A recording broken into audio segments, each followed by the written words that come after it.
Student, today I am going to teach subject and predicate.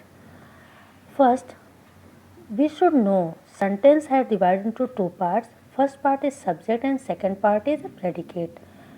What is subject? A subject is a noun or a pronoun. Means subject is not divided only noun. It can be pronoun also.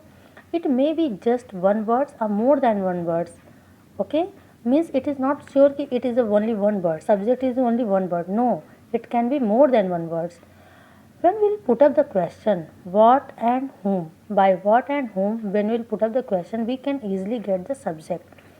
Example, Mahi sat down to eat her lunch. When we'll put up the question who sat down to eat her lunch, we will get the answer Mahi, means Mahi is the subject.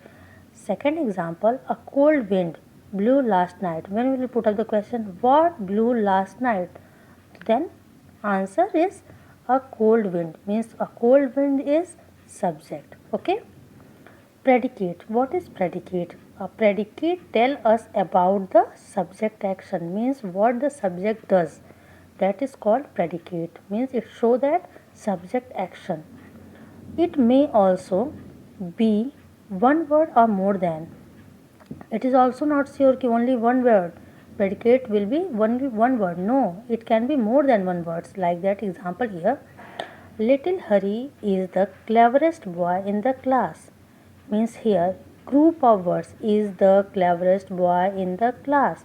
Means here see is helping verb, the is article, cleverest is adjective, boy is a noun. In the preposition the is again article and class is noun.